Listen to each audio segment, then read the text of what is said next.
Hello and a very good evening. You're watching India's top leader in news, Republic TV, with me, Aditya Raj Kaul. And at the top of this bulletin, there's some breaking news coming in vis-a-vis Pakistan. Yes, this is an exclusive reaction we are picking up from Pakistan.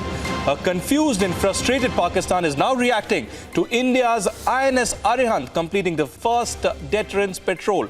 No one should be in doubt about Pakistan's resolve and capabilities to meet the challenges posed by the latest developments posed by both the nuclear and the conventional realms of South Asia. This is what the Pakistan government is saying in reaction to Prime Minister Narendra Modi's speech commending the INS Arihant while meeting the crew 2 days ago. In fact, Republic TV had that rolling coverage, and there was also a warning to nuclear blackmailers. In fact, now the Pakistan government is saying it's a matter of concern not only for the Indian Ocean states but also for the international community. Certainly a frustrated and confused Pakistan does not know how to meet this challenge, and India certainly has a massive nuclear superpower capability now. Let's listen in first to what Pakistan Foreign Ministry spokesperson said when he was asked about this historic INS Arihant completing the first deterrence patrol.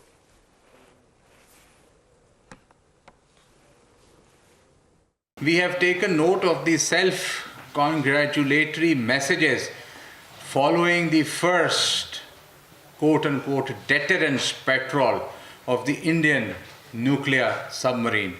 This development marks the first actual deployment of ready-to-fire nuclear warheads in South Asia, which is a matter of concern not only for the Indian Ocean littoral states, but also for the international community at large.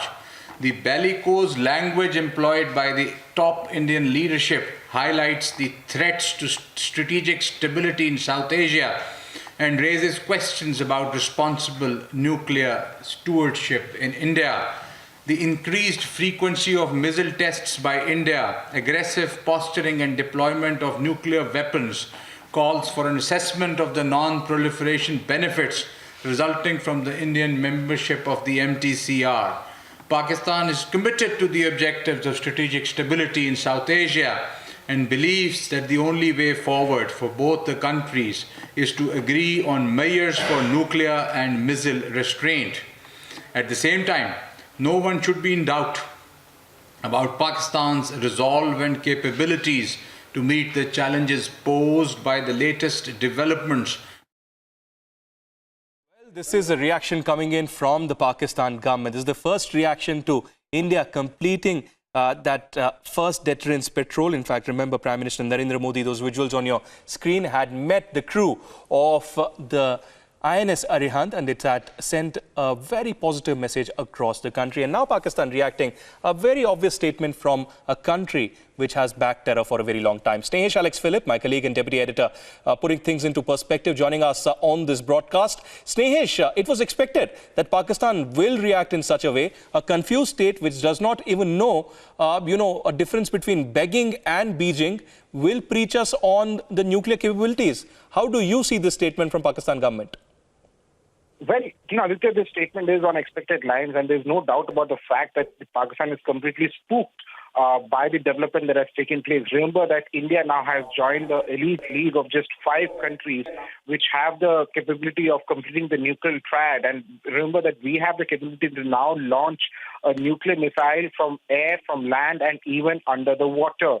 So this is a major capability enhancement as such.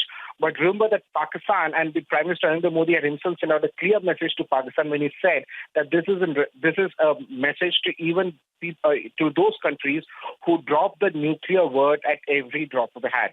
Remember that Pakistan, every time something happens, Pakistan talks about the nuclear weapon, and at the same time, India has maintained that the nuclear capability of India is for deterrence and is not for attack purpose.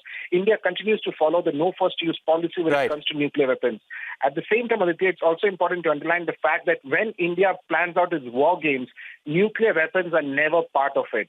India has always maintained that the nuclear weapon is for deterrence, and this capability enhancement is something that is a matter of worry for Pakistan, and it's a great benefit for India as concerned. Back to you. All right. Snehesh Alex Philip putting things into perspective. It's a statement on expected lines from the Pakistan government saying they have capabilities to respond to this challenge, but certainly Here's a state which has been backing terror. Could we even take them seriously? Imran Khan was termed somebody who's been backing terror for a very long time, not ready for dialogue as well. And now these are veiled threats coming in and Pakistan trying to warmonger. We'll be keeping a very close track on that big story.